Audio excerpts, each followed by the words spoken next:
guys, welcome to my channel. So in today's video, I'll be serving you a tutorial vlog how to apply NBI clearance online step by step. So watch this. Okay, so guys, proceed na tayo sa tutorial natin. Nandito ako ngayon sa harap ng desktop para makita niyo yung actual and step by step procedure para sa process natin ng NBI clearance application. Pero unang-una, kailangan mo syempre i-search yung kanilang website. So, itatype nyo dyan yung clearance, nbiclearance.gov.ph. Okay. And ilalagay ko rin yung link sa baba nitong video na to para mas madali nyo siyang ma-locate, ma-access. Okay.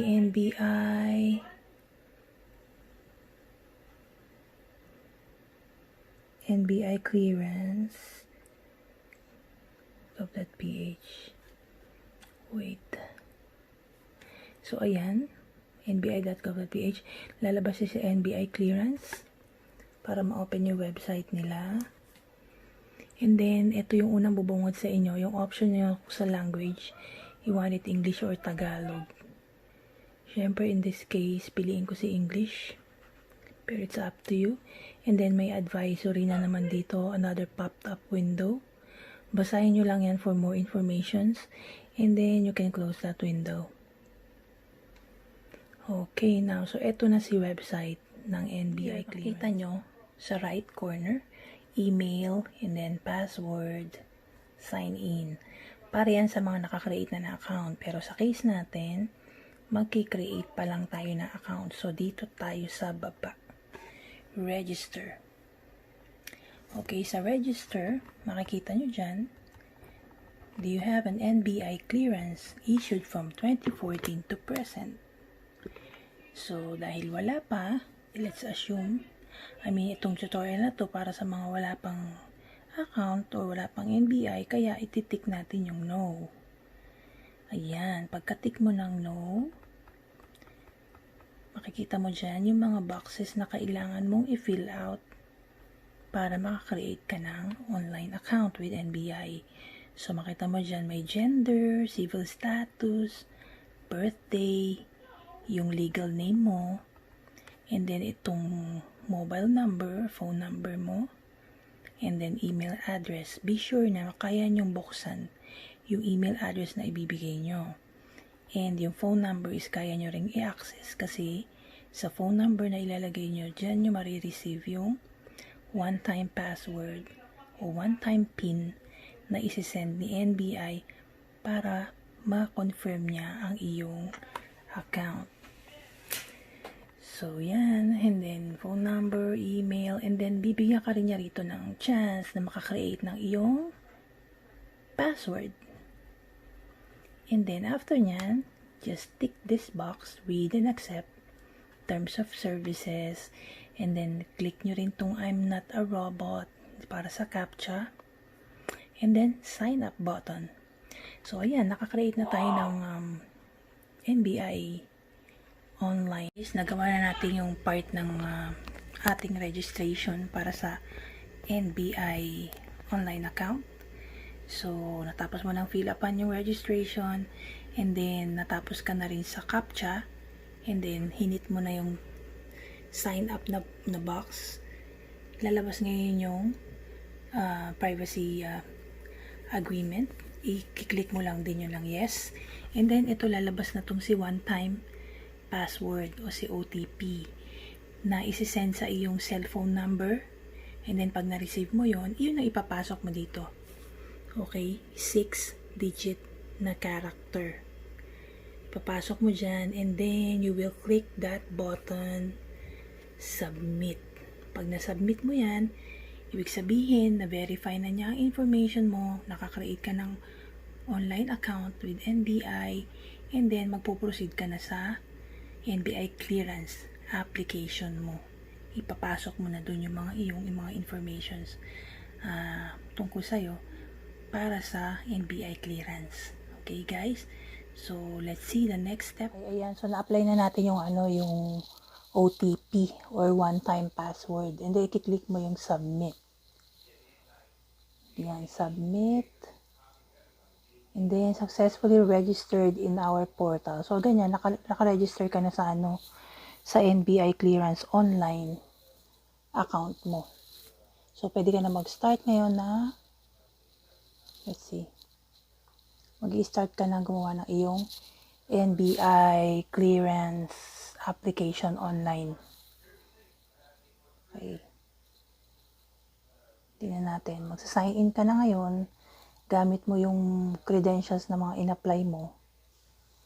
Yung email address and then yung password na kinreate mo. Let's see.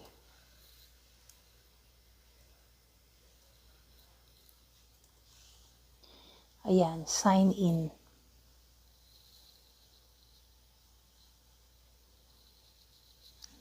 There you go. So, makikita mo sa window na next, application information or applicant information. Lalagay mo na dyan lahat ng details, fill out mo yan. Kung ano man ang kailangan na hinihingi niya. Okay, so i-fill out muna natin to.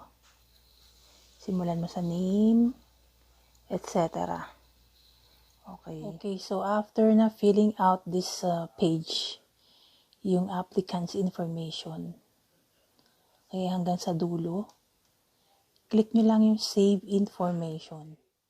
So, ayan, click save information. Magpa-pop up yung another window kung saan yan yung profile preview mo.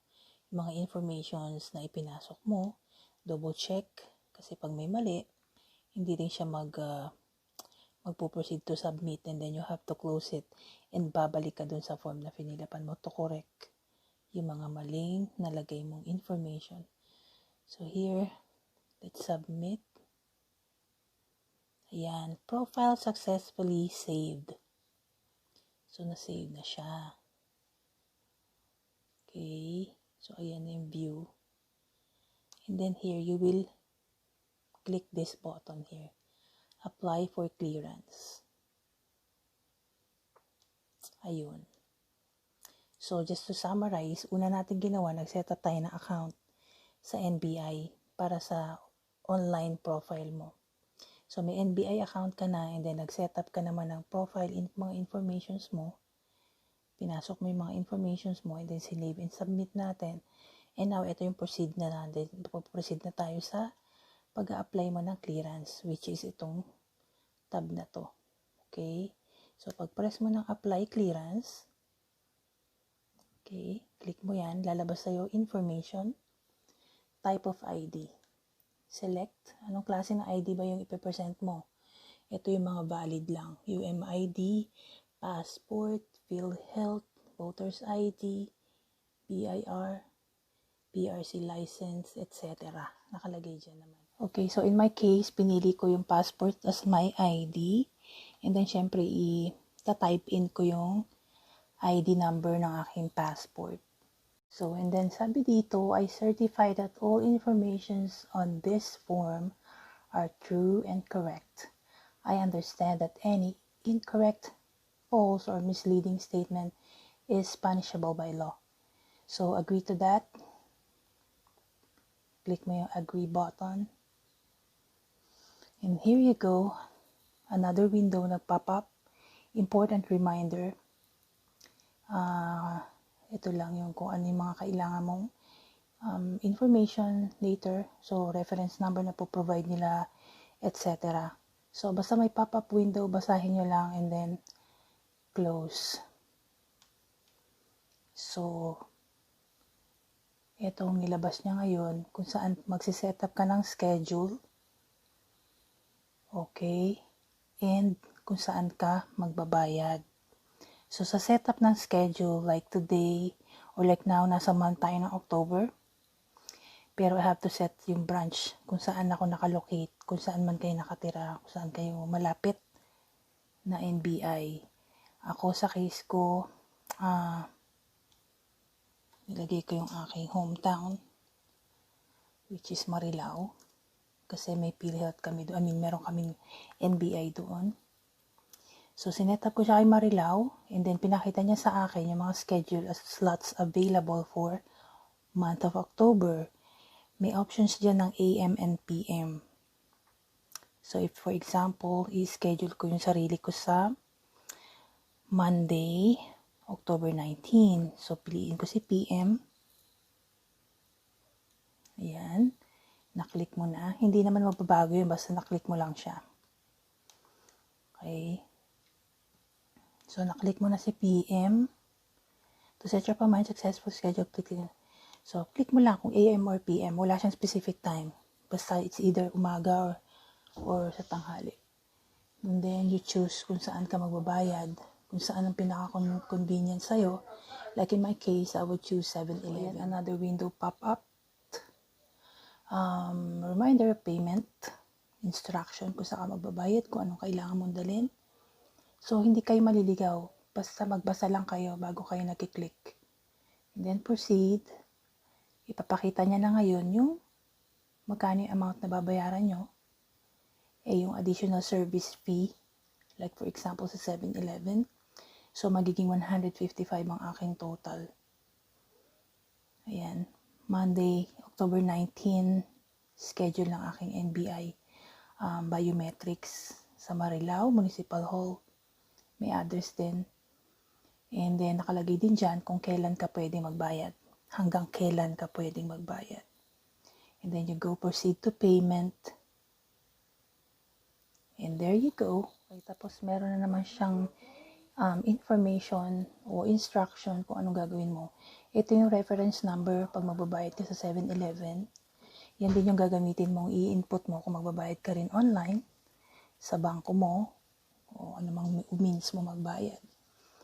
Yan ang ipipresent mo. Okay, so screen cap nyo yan o isulat nyo, whatever na way na ma-save nyo yung information na yan. And then, click accept. Ayan yung logo nila para hindi kayo maligaw. Republic of the Philippines, Department of Justice, National Bureau of Investigation. Kasi maraming website na akala mo yun. Pero yan yung logo niya. Ayan, and you can always go to their website for more information, tutorials din. Tapos, ayun, pupunta na lang kayo dun sa NBI office o branch na malapit sa inyo para gumawa ng biometrics. Yung, fingerprint at saka picture. Tapos na, babalik ka na lang pag pick up mo na yung NBI clearance mo. So, mas madali talaga ngayon. Wala na masyadong pila-pila. Unlike before, hindi na ganun kahaba. Yung proseso gagawin mo na lang karamihan sa iyong phone or online. So, ayun guys, napanood nyo na kung paano mag-apply at magiging madali yun para sa inyo kasi unlike ng mga lumang sistema pa natin sa pag-apply ng NBI clearance, ang dami-daming step, 'di ba? Nandun ka from morning hanggang hapon. And then you have to go back para pick upin mo yung iyong NBI clearance. Pero this time, sa itong paraan na to, napakalaking tulong sa ating lahat na gagawin mo na lang iyong application online sa tulong ng iyong cellphone. Hindi mo na kailangan pumila ng mahaba, especially in these times na pandemic na iniiwasan natin ang public places, di ba? So, ayun, salamat and sa panonood nyo sa aking video. And for more videos, please huwag nyo kalimutan mag-subscribe. And sa mga nag-subscribe naman, salamat po ng marami. Thank you for supporting my channel. Don't forget to give me a thumbs up kung natulungan ka ng video to, nagustuhan mo yung video ko. Thank you. Bye!